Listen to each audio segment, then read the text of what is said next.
Hello, and welcome to episode 22 of the Baby Metal Podcast. It's October 19th, 2019, here as we record. The podcast is a place where we gather on alternate weeks to discuss news and thoughts on the past and future projects of Baby Metal. We invite you to join us, whether you're a longtime fan or have only just arrived. So this episode is a continuation of the episode that preceded it, episode 21. In this segment, we will concentrate entirely on the album release show for Metal Galaxy that took place at the Forum in Inglewood, California on October 11th. So we now rejoin our conversation at that point. There was an album launch concert at the Forum, first U.S. Arena show they've done, October 11th, 2019 in Inglewood, California. I was there. Kevin was there. I was. You were there? Yep. So I don't know what to say exactly. I don't know where to start. I don't know. I don't know. Kevin, you got there earlier in the day. You start. Tell you what, I'll kind of drive this conversation because I have different views of this, because this was almost the same exact stuff I'd seen already. This was your guys' Paul. This was your first arena show, period. So I think I'm really curious to kind of get your impressions on it. So I think, okay, first off, it needs to be said the Forum sucks. LA sucks. I hate LA. I hate the Forum. I just need to get that out of the way. And the reason I need to get that out of the way is not only does LA just suck in general, but the way they handled tickets and line management and merch management was a complete cluster. It was awful. The whole day, they told us they were going to give us wristbands early in the morning that had numbers on them, and we could leave and come back. We didn't have to do our unofficial fan numbering. We got wristbands, but they were meaningless, which is fine. Most of us were hanging out all day. They line us up to get VIP stuff. We're issued yet another wristband.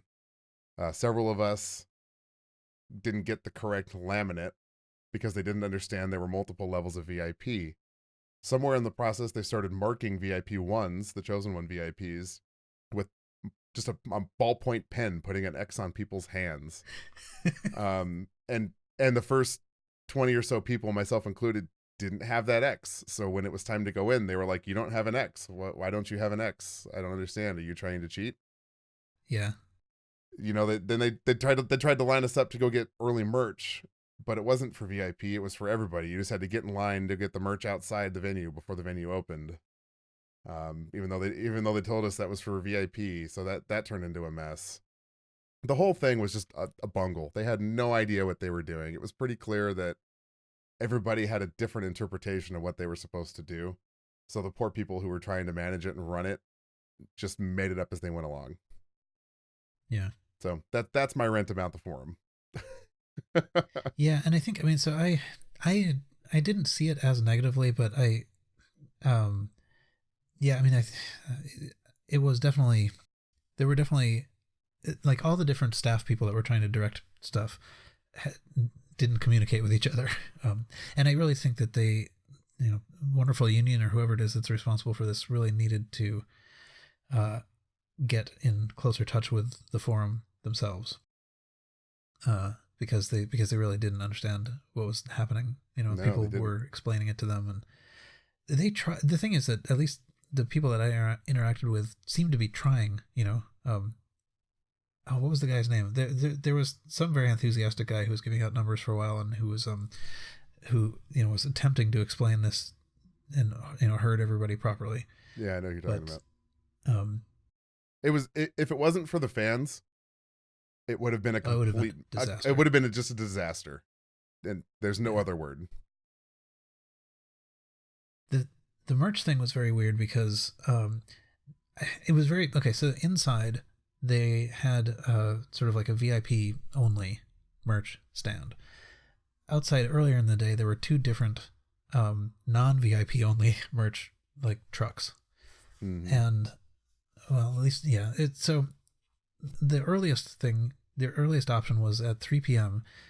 I think it was. They said, all right, well, we're going to open this trailer that has the merch in it, and anybody can go there. And then later inside, there's like once the VIPs get in, then there's a special merch line for the VIPs. but of course, you know, the VIPs are not going to wait till later. They're going to go get it. Yeah. So basically, everybody got in the line. You know, the general merch line. I wound up being there. I was not too far back in that first general merch line, but I mean, probably 15, 20 people before I got there, maybe even fewer. They ran out of all the forum specific stuff. So they had maybe not all. They had posters that were only for the forum, and they had shirts that were only for the forum, and then they had these glow in the dark vinyl editions. And I was, you know, all set to buy all of those things, and they were sold out of everything but the vinyls before I got there. So super frustrating. Yeah, and the line behind me, you know, I was in the first like quarter of the line probably. Yeah. So yeah, under-merched, poorly organized. Yeah. With the exclusion of the concert, just the venue experience was awful. Yeah.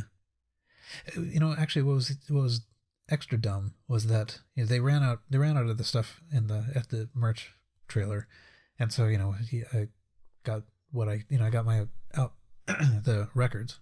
Oh yeah. Oh, they also had they also ran out of these, but they had CDs with a slipcase, a special slipcase for the forum. But anyway, they ran out of all that stuff, and so I said, all right, whatever, I left. But apparently they restocked later, so like people further back in the line got them again. Yeah, just a mess. So dumb. Anyways, you know, all right, enough about the venue. Yeah, I did eventually get I got all of those things because I could get them at the VIP one inside. But okay, good. I would have been pretty distressed if I wasn't able to get any of them.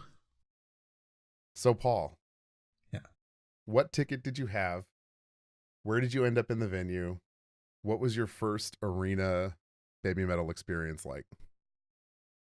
All right, well, yeah, so I decided, given my previous experiences with just like, you know, being in the crowd, that I didn't want to risk it, and I knew it was going to be a big event. So I had a seat in. Mm-hmm. So it turned out the way this show was organized, this counted as VIP 3. And so there was a special section. There were two actually VIP sections, 111 and 126, that were sort of on opposite sides, not at a fairly shallow angle to the stage, not super shallow, but it was from the side, and it was the whole layout of the setup was there was a stage, and then there was kind of like a runway, and the octagon stage kind of went back and forth on the runway. So from the seat, I could see it pretty well. Mm-hmm. My seat was, so I was actually super lucky. What happened was I if you remember back whenever these tickets went on sale, it was a frantic time. Yes, it was. You know, refresh, hit. And so I immediately bought a ticket, you know, in that section. And then for some reason that I don't quite understand, I waited a little bit and refreshed, and a better one appeared, so I bought that one too. And in the end, I was able to actually give the one I didn't use away, which is good. So somebody else got to go that wouldn't have been able to go otherwise. But the seat I had was actually there was nobody in front of me. So it was sixth row, but there wasn't anyone there. So like, it was a perfectly clear view. It was fantastic. Excellent. So what was your impression I was on a floor. What was your impression of like just attendance before we get into the meat of the concert? Did it look sold out to you? So yeah, so the forum the layout of the forum has two vertical tiers. They call them bowls for whatever reason. So there's a lower bowl and an upper bowl. And we knew from the ticket sales going into it that only, it seemed like some of the upper bowl seats were being sold, but generally speaking, they weren't. And it seemed like what they did on the, you know, when we showed up and saw inside, what they'd done was they'd sort of put a curtain around that landed just maybe a row or two back, on the upper bowl, so that in fact it looked, you couldn't see that there were a bunch of empty seats. The entire top tier was empty, but you couldn't see them. So in the lower bowl, it was not. I would say it was. So we know that it said it was sold out. Like the sign said it was sold out. All the stuff said it was sold out. Yeah. There were a lot of empty seats, though. I mean, I would say it felt, and actually on the floor too. Obviously everybody's kind of scrunched up toward the barrier, but there was some space in the back. I would say it felt like, I don't know, I didn't even know, 70% full. Yeah, Does that seem I'd right? agree with that. Yeah, I'd agree with that. Yeah, that was a really weird one for me. Looking around, even right just seconds before the show started, looking around, and I was like, man, this is it? I remember watching the live stream while a DJ was playing and thinking exactly that. Yeah, we're not even going to acknowledge the existence of the DJ. Koba, if you're listening, if you ever do that again, I'm not buying anything ever again. That's a threat. Yeah, I think we have to say something, but so there was no opening act. There wasn't supposed to be an opening act, really, except there turned out to be. There was a DJ, and we knew this DJ was coming because we saw somebody tweet about it, right? And so I had assumed that what this meant was that it was going to be actually sort of like somebody doing walking in music for everybody, like whatever, just a playlist that was manually run. But no, they cranked up the volume. They had a couple guys there with like a laptop playing nonsense. Yeah. It was terrible. It was too loud. It was so loud that you couldn't actually talk to people while it was happening. It wasn't even DJing. It literally just hit play on a playlist, and they stood there with their arms crossed, sipping water. Like, why? Go away. Give me the Koba playlist for an hour. It's like, come on. That was so dumb. Yeah.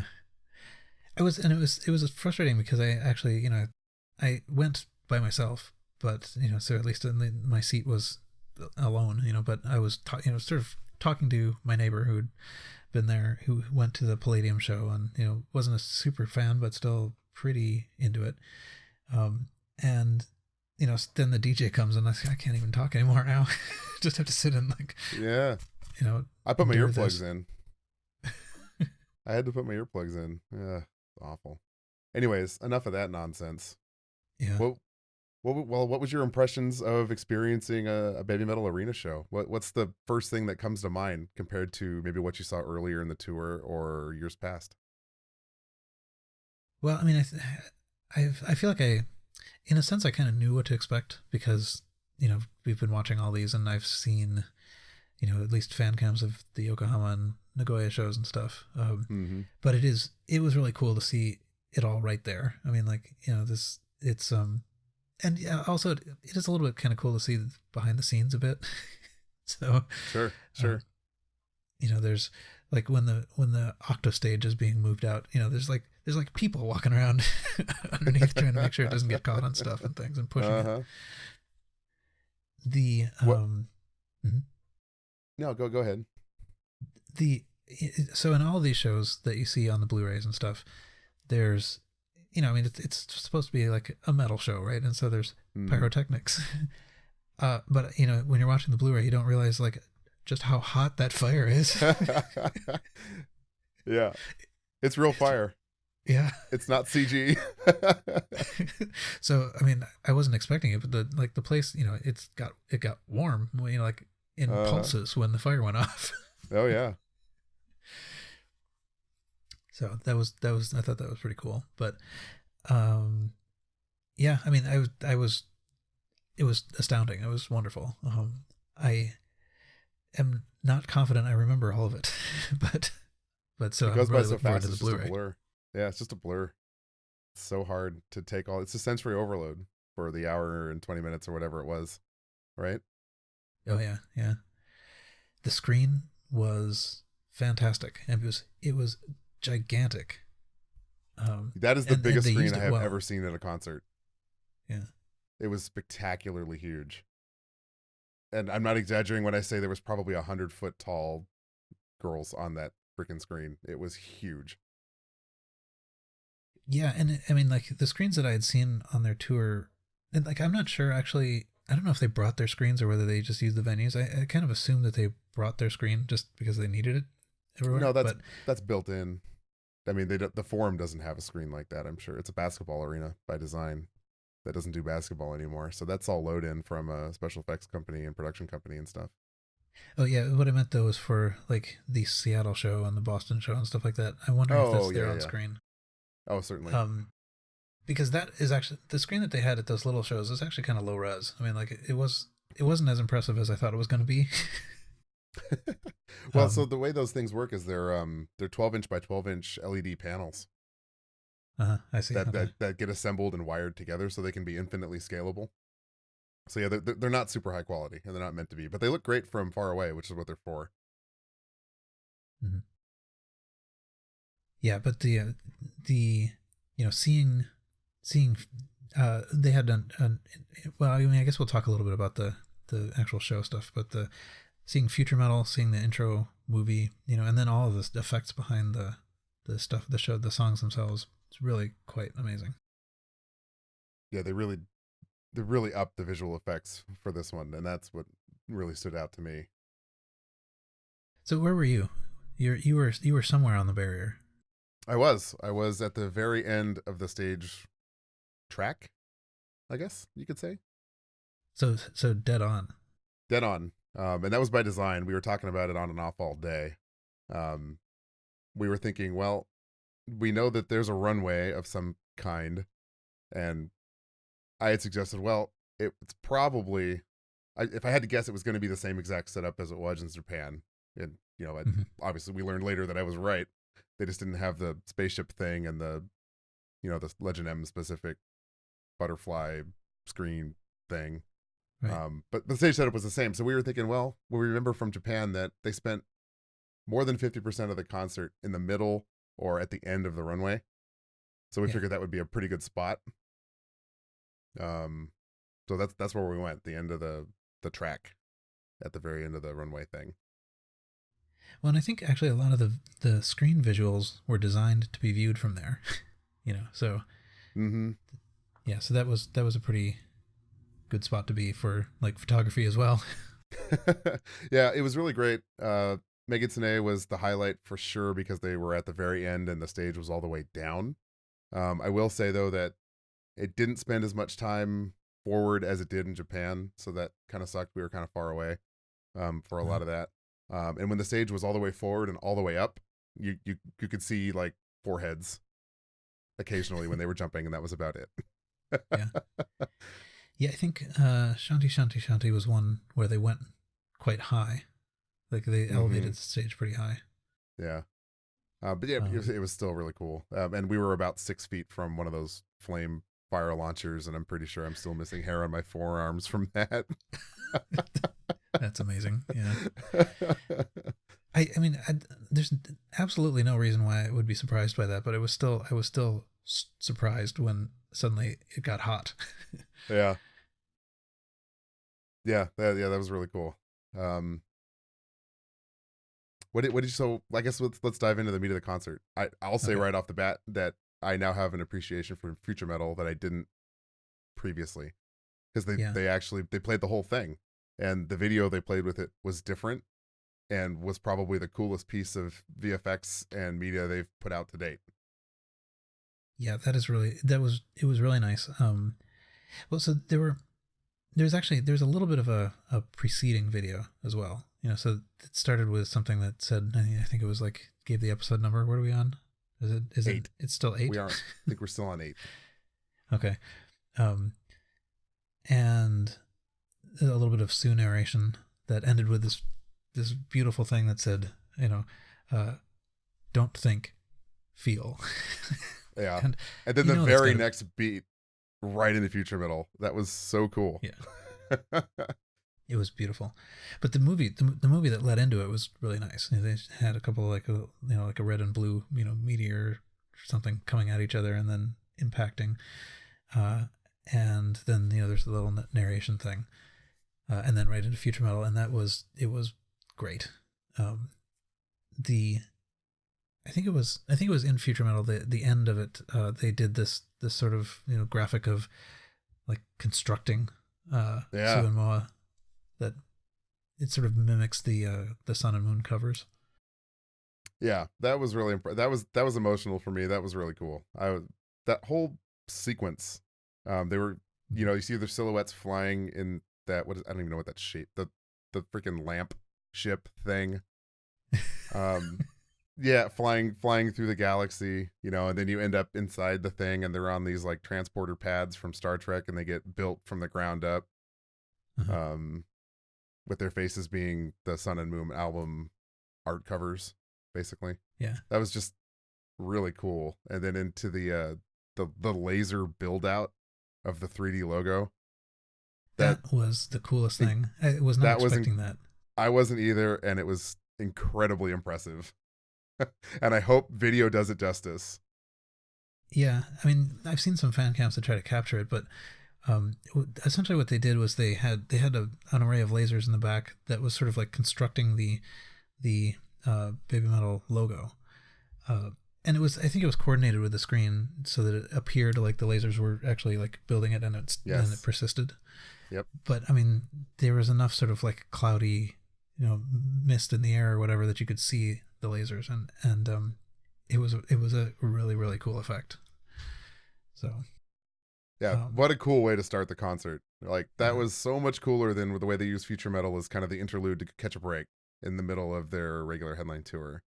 Right. And like I said when we first started talking about this, I have a way higher appreciation for this song than I did, just because of the work and the way it was used at the forum. Mm-hmm. So cool. So, all right, the next. So the next thing they did was they launched right into. Well, okay, it was Dada Dance is what they played. The way that this began was fantastic, though. And by the way, Garrett, how's it going? Okay, I mean, is there like, was there anything you? What was your experience with this? Did you it was watch stream this hopping. along? Yeah. I can give you the real quick rundown of the streams. The first guy I found was in the mosh pit on the like facing the stage, left hand side. And for like the first for Future Metal, it was a great shot. But as soon as Dada Dance started, he was in the middle of the mosh pit, so it was a mosh pit cam.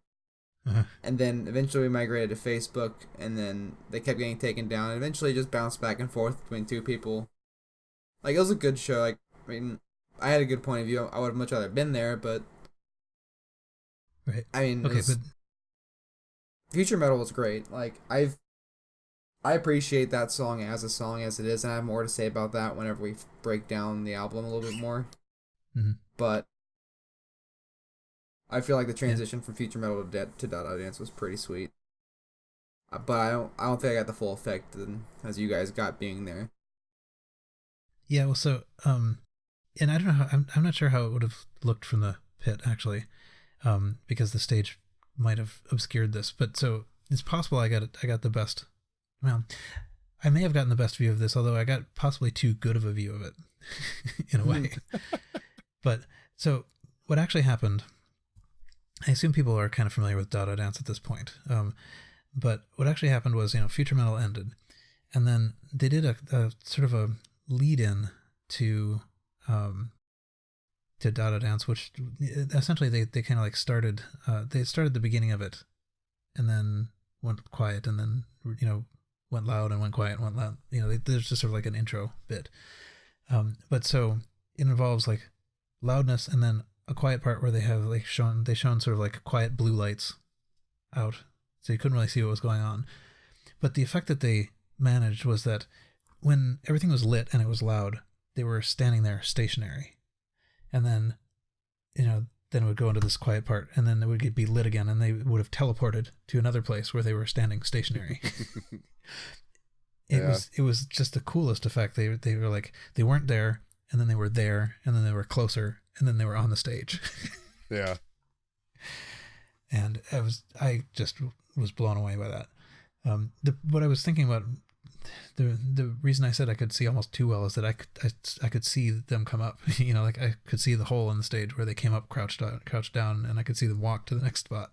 So I could both see how it worked and what we were supposed to see. Okay. Yeah, I didn't see. I just saw the effect. But it was amazing. One of the coolest things I've.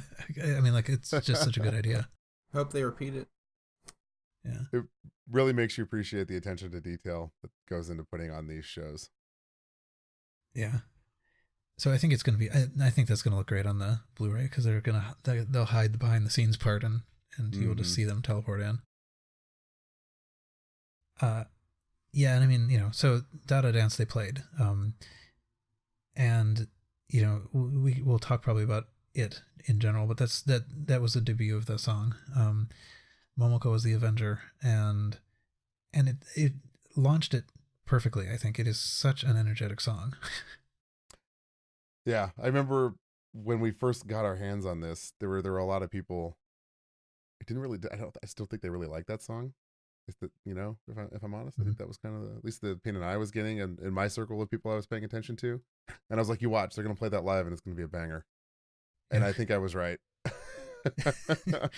As we've learned, you are often right. Yeah, that song was so fun live, and oh my gosh, the Moa feature in the middle of it just melted my heart. It was so good. Yeah. So yeah, I mean, this is one of those ones that I. It's taken me some time to come to like this one, and you know, we'll do the album review, and I'll talk more about that, I suppose. But yeah, it really helps to have seen it. Moa has there's like a little rap part in the middle that doesn't even appear on the lyric sheet, which is annoying. So we don't know what she's saying. But I think one thing that was really cool about the choreography of this is that they actually, you know, so they're in a sort of standard triangle with like Sue in the middle, you know, Moa and Momoko.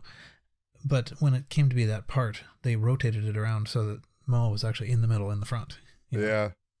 So cool. She got to be center for the middle of her little feature. Yeah. So that was pretty cool, and then they rotated back around out.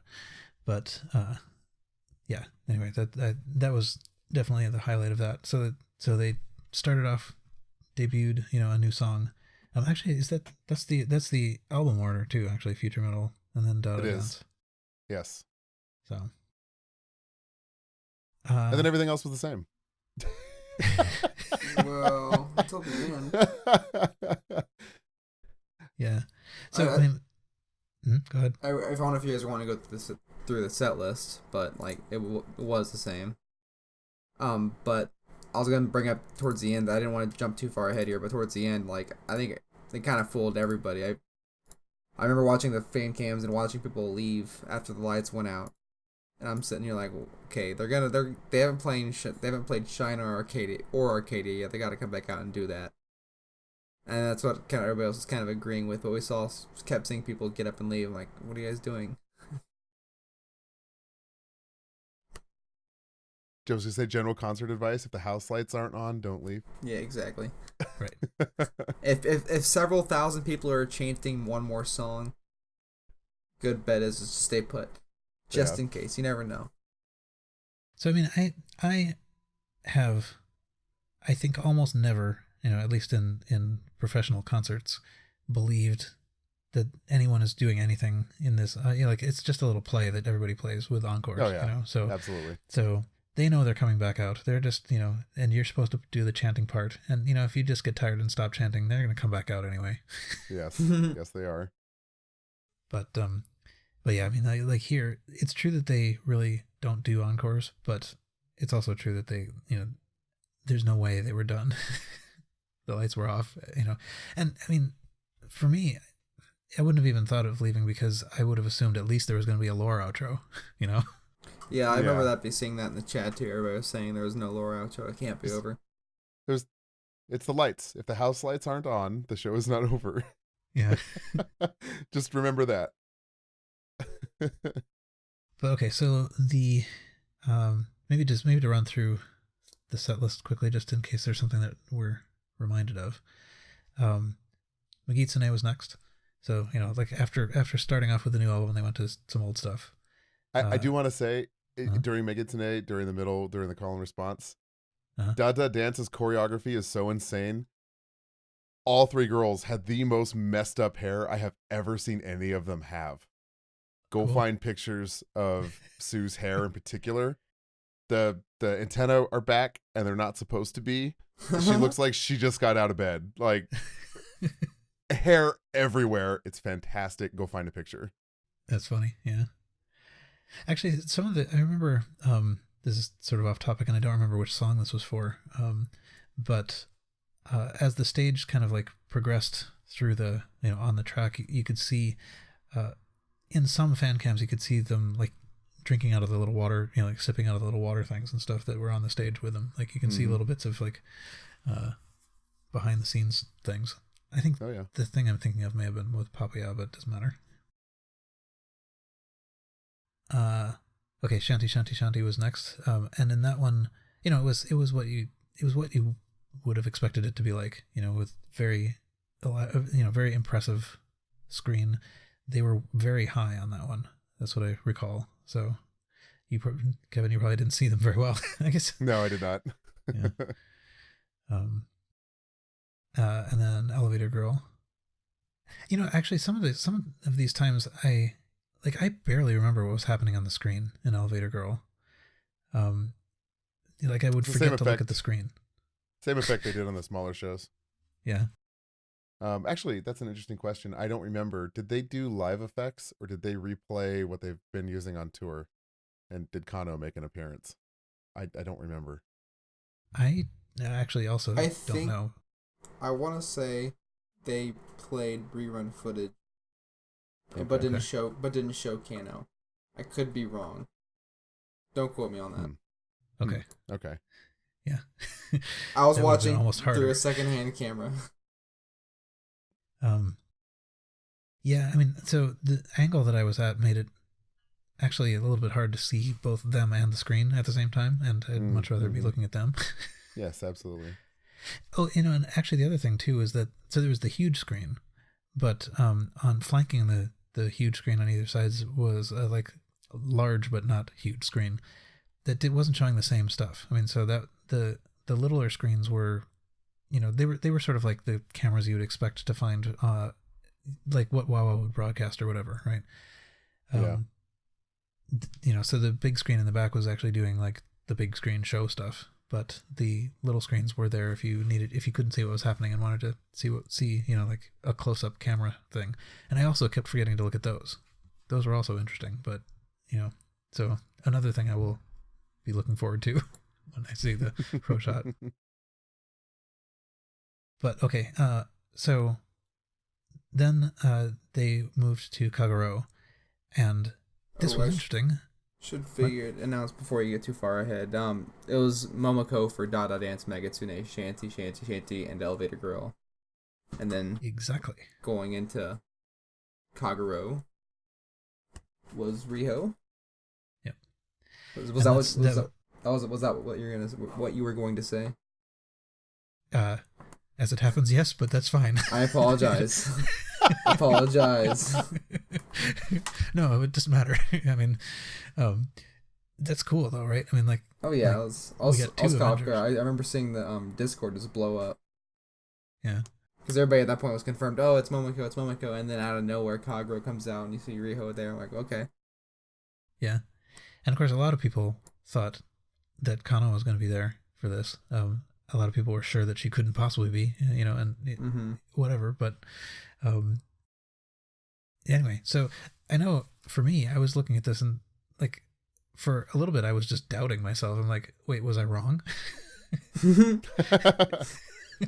That's interesting because I thought Momoko hurt herself because I saw her stumble during, I think it was Elevator Girl. Maybe it was Shanty Shanty Shanty. She definitely made a pretty obvious mistake that I noticed. It was my first time seeing her live, so I wanted to, see how she did. So I thought she hurt herself or something, and Riho was like tagging in and was on deck. Could be, I don't know, but yeah. So Riho swapped in and stayed for a while. So Kagero, Starlight was amazing. It was amazing. I knew it was going to happen, because I'd seen renditions of it before, but it was amazing to see it live.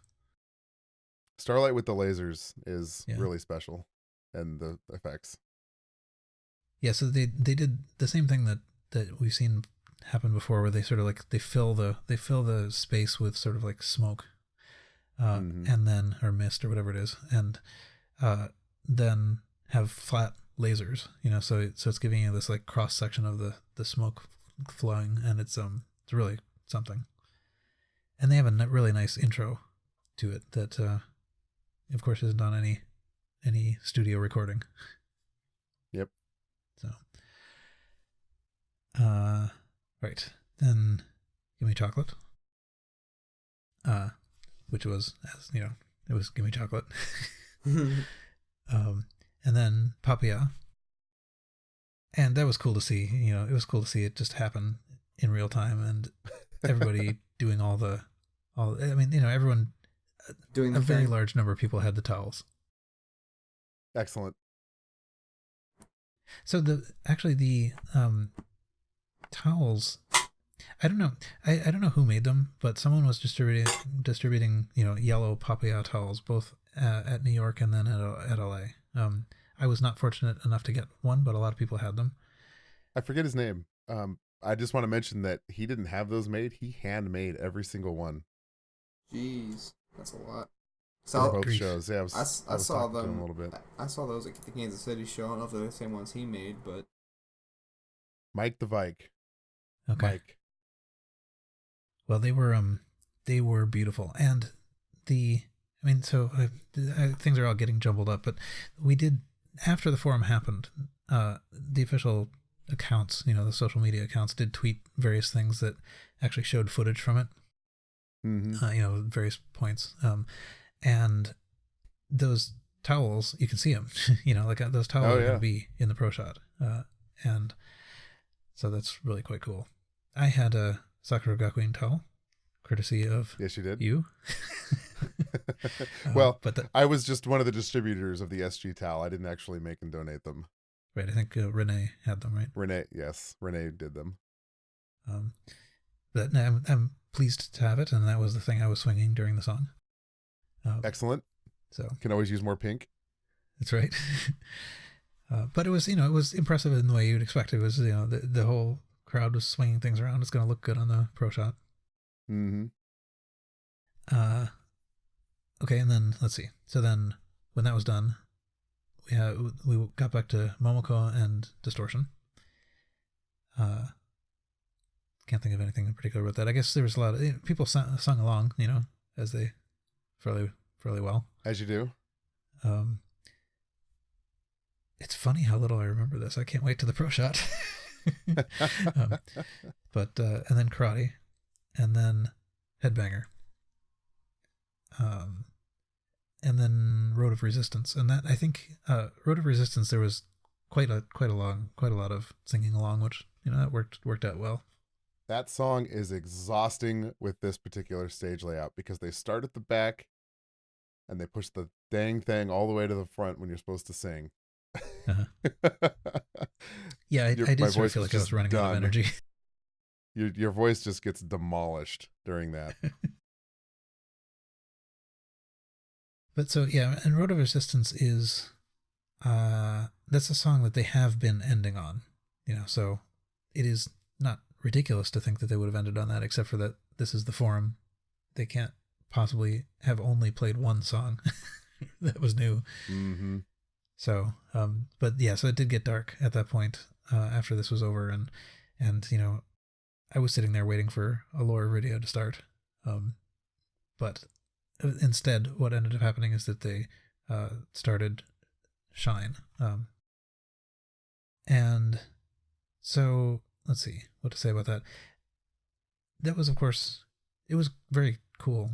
They did have a bunch of dry smoke or whatever flowing off the stage, which really looked good. I mean, I kind of worry about them walking around on it. Like, how can you tell where the end is? But anyway, nobody fell off. So I think, all right, so what they basically Shine was very sort of it was premiered at Legend M. It was very special at Legend M. In Nagoya, and it's different. It was different at the Forum, so they turned it into a real 3-person thing. They turned it into a thing. Yeah. So in a sense, I liked it. It was great. Yeah. Oh, and Rio was back. Did I say that? Rio was there for the last two. Rio was back. Yeah. But it, I would have liked to see the duet that they did at Legend M. Me So now too. This makes it sort of like the rest of them. Yeah, everything special about that song just kind of vanished for me. Mm-hmm. In the moment, I kick myself for, I don't know, having this opinion because it just feels like the wrong opinion. But I had trouble enjoying the last 2 songs because I was really looking forward to seeing the duet again. Yeah, and I really like the songs, but nevertheless, yeah, I mean that went away. I still really enjoy Shine. It's one of my favorite on the albums, and the version at Legend M will always be the definitive version of Shine for me, at least. Mm-hmm. But yeah, in the moment, I don't know, I had psyched myself up to see the duet again, so I was a little disappointed. Yeah. Let's see. Okay, and Shine actually, so they did the same thing that they had done before, where it kind of actually faded out even live, which I still find kind of weird. And then sort of transitioned into Arcadia, which they have ended on, I think, before. And it's been, I think it worked actually, as an ending this time, even though I didn't used to think so. Yeah, I still don't think it works great as an ending. Okay. See, I don't know. I liked it. I liked it as an ending. It's very fast and powerful. I know that there's it doesn't, and see, the thing is, like, now we know it. It, unlike at Yokohama, where everybody's sort of standing dazed, not understanding what was happening. Oh, actually, and I guess that's not even true. It was the finale in Nagoya, right? Yes. But I mean, it's true that there's not a way to participate. So yeah, and that's just what, like, I like the song, but the energy you get when you end on a Road of Resistance, or even the one, just because the whole crowd gets involved, is really pretty magical. And Arcadia just feels like, oh, well, this is a cool song. Guess I'm not gonna sing along. Oh well. Yeah. And that's just kind of how I feel, and it's, I don't know, I like the song, but stick it in the middle. Yeah. or throw it somewhere towards the front.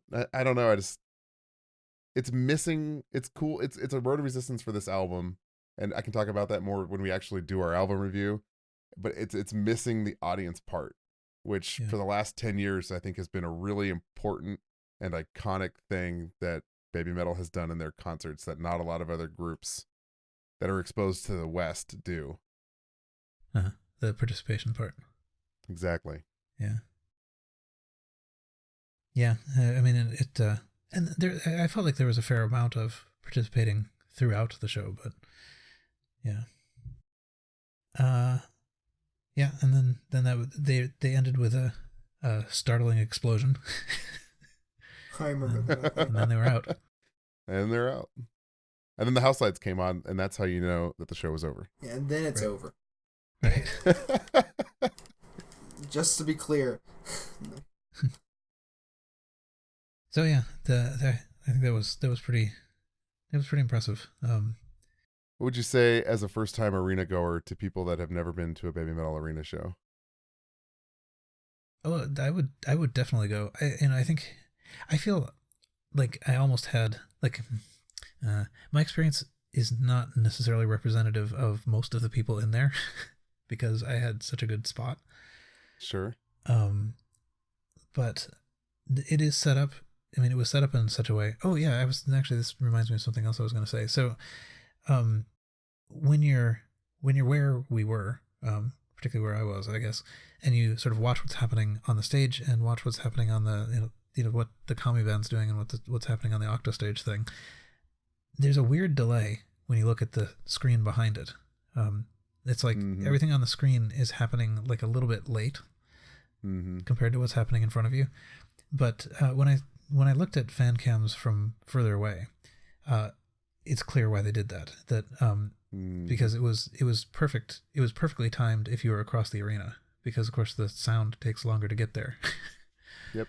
So, but so I was going to say, actually, like, even if you were far away, it's set up in such a way that you can still, they're there.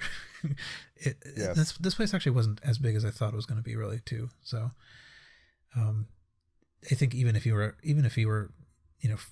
in a high up back seat, you could still probably be able to see it. But the screens were set up to help. So yeah, do it. I mean, you don't need to get VIP to do it. And I think it was I forget now. It was like $60 or something. It wasn't crazy expensive to just attend.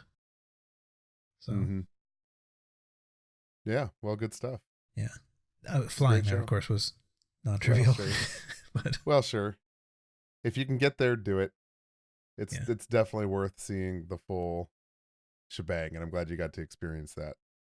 Try it in the pit next time. Yeah, I think if I were going to multiple shows of this sort, then I would try the different experiences. I think the risk seemed pretty high in the pit to me, like that I might wind up not being able to see anything. Yeah, that's the play. If I was going to give anybody any advice, if there's 2 nights, get a seat and get a pit if you can. Because it's great to be able to see the show, but in a lot of ways it's way more fun to experience the show, if that makes sense. Yeah. So let's see, the one thing that was supposed to happen, which didn't happen, was, or somewhat didn't happen, was that they were supposed to broadcast this live to a bunch of theaters in Japan, like movie theaters, at a live viewing. But unfortunately there was a big typhoon, Typhoon 19, I think it was. And so a lot of venues canceled those. And they have decided that there's going to be a round of delayed viewings. I think they're in about a couple weeks now, like a month or so from, I think it's November, mid-November. But there's a whole new lottery for that. Like, your old tickets won't work. You can get a refund for your old tickets if they cancel on you. But that's a little bit too bad. But and I don't know if it was because of that or not, but there's nothing like Wembley where we could see them. Right. Well, it was definitely there. The mics, there was 2 mics on either side of me that had the Wow Wow branding on it. So it was definitely set up for it. Oh, that was funny, actually. The at the beginning, there was a crane camera that was sort of surveying the audience, like, ahead of time, and that was almost certainly for the live viewing. Probably. Well, I mean, the whole thing was for the live viewing. So odds are spinning around, and odds are what you saw on the big screen behind them is what the live viewing would have gotten. Right. Yeah. But there was a point, before anything started, really, when they were just driving the crane around, and, like, so everyone in the audience was sort of like, cheering for the crane camera and stuff. Yeah, it's pretty cool. Another little behind the things thing I noticed sometime after, I think it was Starlight, or maybe it was Gimme Chocolate, the Octo stage broke. Did you notice that from your seat? No, I didn't. So what broke? So it's 4 scissor lifts. Scissor lifts. We learned that from the tweet from the scissor lift company that built it. And it's automated. There's a dude with a remote control that drives the thing, right? At some point, I think it was after Gimme Chocolate, like 6 guys were manually pushing it where it needed to go, up and down the stage. Oh, okay. I thought I'd heard that there were people pushing it, but I thought that was just because it needed to go faster than the motor would take it. But I doubt it. There weren't guys in Japan pushing the thing. I can tell you that much. Yeah. So it is funny though, like, just these, like, miscellaneous guys barely paying attention to anything, just like pushing stuff around. Yeah. In the pit. Yeah. I mean, I doubt they were pushing however heavy that thing was, so the motor might have still worked a little bit, or they were able to put it in neutral and get some momentum, but I think something on it definitely broke because they had to manhandle it the rest of the show. Interesting. Yeah, no, that was not evident to me. I mean, like, it wasn't that easy to see what was going on below the stage in the pit. Or not in the pit, but the, whatever it is, the corridor that it operates in. Right. Do you remember? So sometime after the forum show, like fairly quickly, they were like the social media accounts were posting things. I guess it was. I don't remember what the context was. I think it was basically just album ads, right? You know what I'm talking about? So there was footage from the forum, but I think what was cool about that is that like it's people that we know in them. Oh yeah, sure. Tons of people ended up on the big screen. Yeah. So, I mean, various people that we know from the Discord, and I mean, people we were talking to at the time. And so the cool stuff is that the cool thing about that is that means that they're almost certainly going to be part of the pro shot too. Mm-hmm. So anyway, I cannot wait to get that. It's cool. It's cool experiencing it for sure. Yeah. Let's see. So I'm not sure there's a whole lot more to say. There was an after party. Neither of us can tell anyone anything about that, really. But we there was an after party organized at a casino or something. And eventually we made it there. And it was super crowded and we were kind of hungry. So Kevin, you were there before I was, but when I got there, it was just like wall to wall people. And so we just decided to go somewhere else and eat elsewhere, and then never came back. Yeah, it basically was decided it was going to take too long to get served because there was just so many people. So we went and found a taco stand. Yeah. But one thing that was kind of interesting about that, I don't know if this is not even like baby metal news. This is really just sort of very insider stuff, I suppose. But it turns out that the casino knew, like the relevant people at the casino knew that this was happening. There was going to be like a big influx of people from this concert, and they needed to be ready and all that stuff. But apparently they didn't actually tell the staff who would actually be working until the day of the thing. So yeah. They were like the actual people on the ground were totally unprepared for this. They were really understaffed, and we learned about this from the guy who also went to this taco place, who was just, I think he was like a manager or something in the place. And it was like, we only heard about this today. The email went out this morning. So I don't know. I'm not sure that, like that sounds like it's the casino's fault. I think the organization, the remote organization of that wasn't really at fault. I think that it was the actual like casino not telling its own people what was going to happen. Yeah, exactly. Yeah, thanks to Brian for putting all that together. The fan stuff all went well. Yeah. The casino just kind of dropped the ball. Yeah. And I've seen photos from the event, and it actually looked like people weren't all sardined up together. So maybe if I'd gotten in a little further, it would have been all right. But it looks like it was fun. And so I guess one kind of regret I have about this is that I didn't talk to as many people as much as I had kind of thought I was going to, because the cool thing about the forum is that everybody's there almost. Yeah. So there's a fair amount of walking around during the hot day. Yes. That was the day ahead of time. I mean, it was like a big parking lot with almost no shade. Yeah, it was pretty awful. I hate LA. LA's awful. Yeah. And for a while, at least they didn't. Oh, another thing I was going to say, really backing up a bit, but they sound checked. They practiced all day. I mean, like, if you were anywhere near the actual building, they were sound checking stuff for hours and hours and hours before the show actually started. Yep. So. Pretty cool. Which was interesting. Of course, they didn't sound check Dada Dance as far as we know, but didn't want to reveal anything. But I was just surprised at just the extent to which they were really, still practicing all the way up until the last second. Like, this is a good time to transition. I just wanted to segue to, I did, and bring it full circle. I did the tour after the forum. I also did a show before the forum. Mm-hmm. And to bring it back to your point where say they rehearsed all day, I think we all underestimate the pressure leading up to this album release and this show at the forum.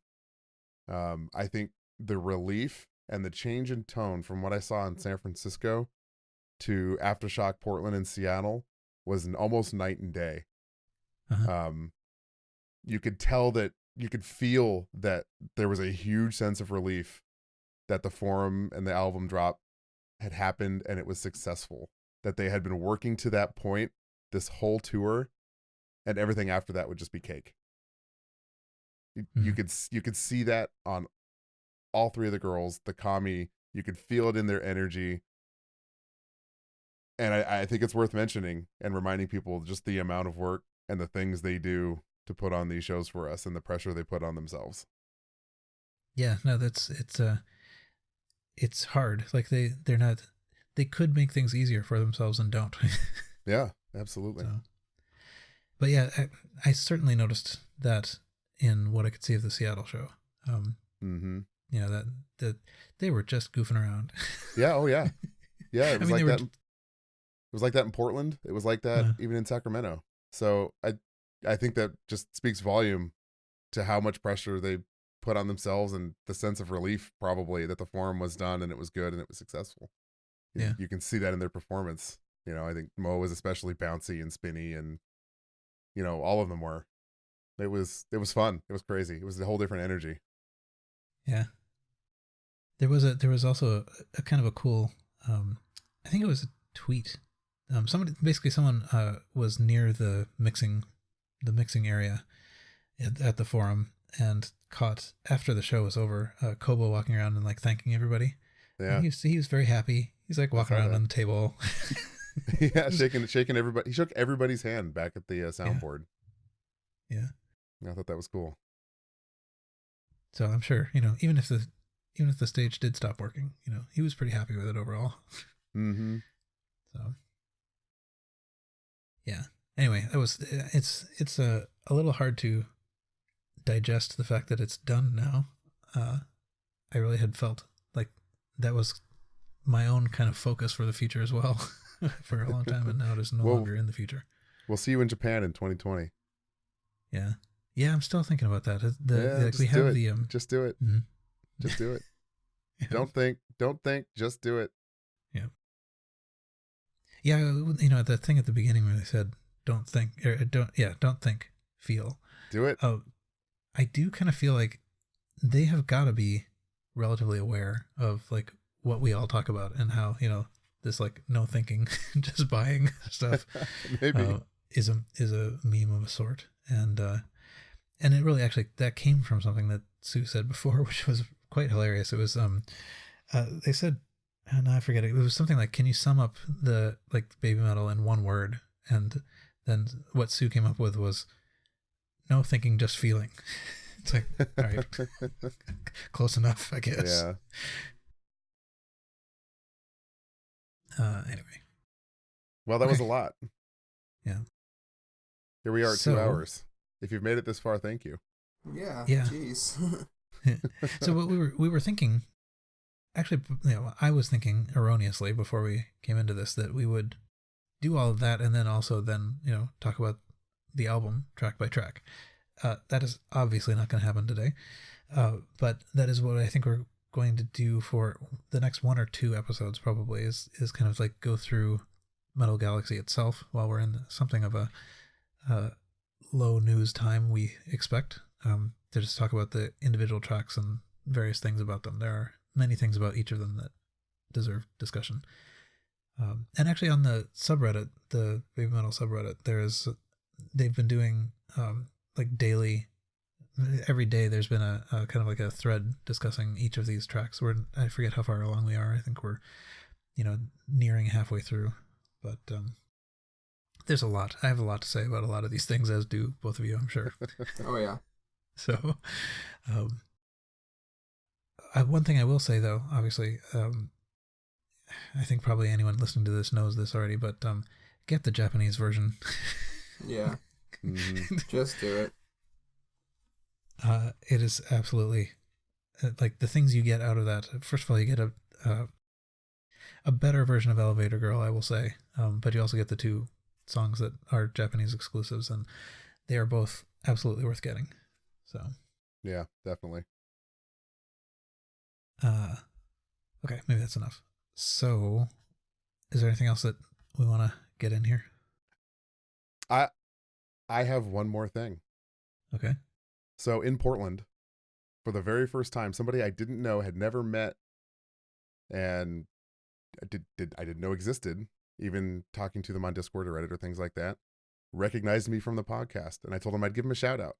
So Yarn Punk at Not Bad Crochet on Twitter. It was nice meeting you. It was his first Baby Metal show. He had a great time. Thanks for listening to the podcast. That's really cool. Yeah, Yeah, dude, thanks. Check him out. Follow him on Twitter at Not Bad Crochet. Excellent. Yeah, no, and I think, I also, there were a number of people that I met at the forum that I didn't know before, but who I'd kind of met, sort of in the Discord, so I actually met you, Kevin, for the first time. I hadn't done that before. Yes. Yeah, well, and he's not the only one. I met a lot of you from our Discord and community at the forum, but I'd interacted with you before. This one was special for me because I'd never met him or interacted with him before, and he recognized my voice. So I thought that was really cool, and I wanted to give him a shout out. Yeah, that's totally cool.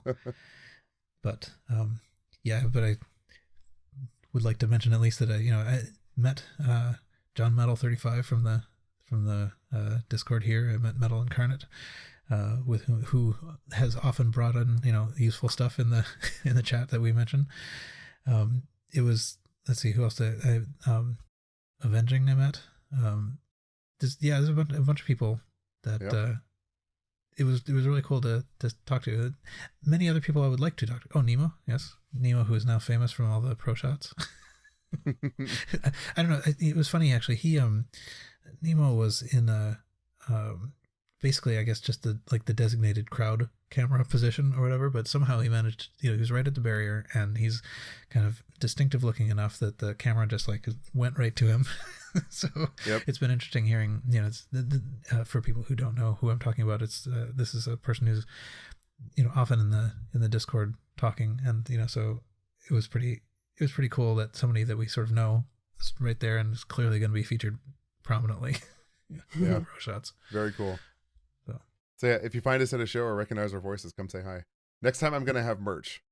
I'm going to have podcast merch next time. I wanted to do it this time, but I ran out of time. So yeah, I had that thought. I was going to the Kansas City show of having a podcast shirt to wear there. I'm like, not yet. There will be merch for me to give you next time you find me at a Baby Metal show. Yeah, I'll make custom guitar picks. Sure, that'd work. Or little microphones. Yeah, I'll put our logo on. They'll be white with the black microphone. There you go. There you go. The logo, by the way, Kevin made the logo, and it is fantastic. So if you haven't noticed, the cool little details, with it has the little skull and the hearts. It's so cool. Anyway, but yes, and it's surprising to see how old everybody is. But so it goes. No, it is interesting the diversity of people there are. I mean, there's young people, there's old people, there's from all over the place. Really, it's actually true, that it's a pretty diverse fan base. So Absolutely. Okay, perhaps it's about time to quit. So I think so. So join us next time when we talk about the album. Next times, perhaps. But that's it for this episode. You can join us on the Baby Metal Podcast Discord to continue the conversation. Rating the podcast on whatever platform you listen on will help people find it, so please do that. We'll be back here in about 2 weeks. We'll hope you join us then. And until then, see you.